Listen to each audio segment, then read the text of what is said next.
fire ignites passion and creativity. Free your imagination with the slim, sleek, and beautiful new Huawei P8. This museum is the world's largest computer exhibit museum. They have everything, obviously not everything from the ancient Antikythera computer from ancient Greece, but everything from above there, where computing started, from mainframes to personal computers, the first Apple computers over here. All those computers that triggered off this incredible revolution that we have around us to get us to where we are today are all exhibited over here. For somebody who hasn't been here before, how would you describe this museum?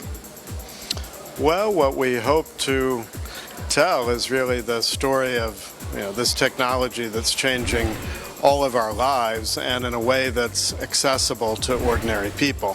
So we're standing in one of 19 galleries, basically from the abacus to the iPhone, or abacus to the internet as you prefer. And this is in our permanent exhibition called Revolution, the First 2,000 Years of Computing. So this is an interesting work, Mark. What is this? So this is an Apollo lunar lander computer. So this is the type that was used to land on the moon and with Neil Armstrong and Buzz Aldrin. They say that it has approximately the memory and processing power of the Furby. So Mark, this is a Google self-driving car. They call this the future of driving. They reckon we're going to have these around in the next 5 to 10 years. Tell us about the technology that's in this particular car. Well, it's basically a stock Lexus, and they've added in the trunk an onboard computer, which is what controls all the other various systems. So in front of us is a screen showing what the car would quote-unquote see. What it perceives of its environment. And that's coming from cameras, but also from LiDAR, which is like radar with lasers, which does a constantly scanning to build up a three-dimensional model of the environment around it. But the secret sauce is that, even today, computers are not very smart compared to animals, doing things like processing, moving through a complicated environment. A cockroach moves the equivalent of like 200 miles an hour through its little environment without any, external information, just what it sees.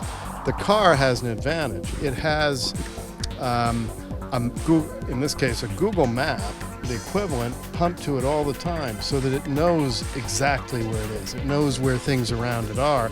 It only has to worry about moving objects.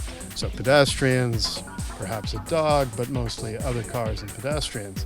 And the boxes on that screen are showing the things that it's tagging as moving, dynamic things it needs to pay attention to.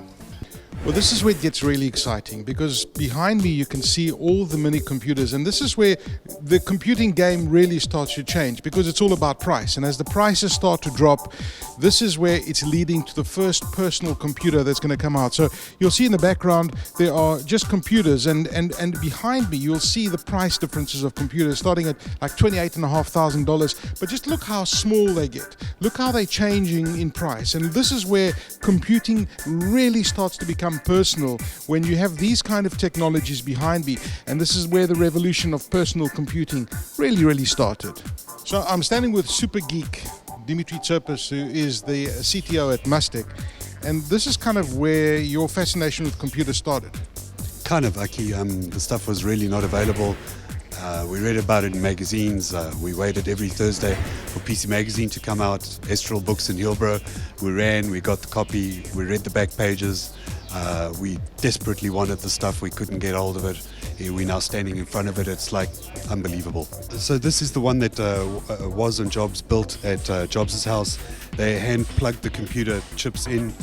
They sold it to by the Homebrew Computer Club. So you bought it in parts, assembled it yourself, made your own power supply, made your own box for it. As you can see, this one's probably worth around $600,000. They're highly collectible. This one's signed by Woz as well. It really starts personal computing, makes it something that the home enthusiasts could use. And if you flick up to the top there, you'll see the older ones. required you to keep flipping switches to set things. This used a much easier keyboard input, used a monitor for output. It was really an amazing thing to be able to use. Okay, and what about these across over here, where we have the Apple II and the IBM computer? Well, this is where it starts for me. This is where computing as we know it begins. This is what it's all about.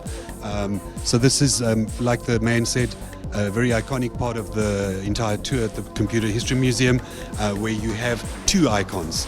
You're either an Apple or you're a PC. The IBM PC ruled the office, the Apple ruled the rest of the world. The two have competed ever since. It's really an incredible place to be. Just walking around the museum, the exhibits are extraordinary. You look at these computers and you think, wow, is this where it all started? From the mainframes, and as you can see, just walking around me, the kinds of exhibits that they have, some of them very, very old.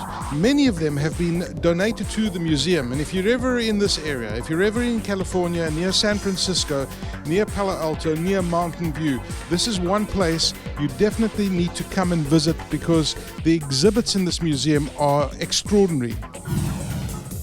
Toby,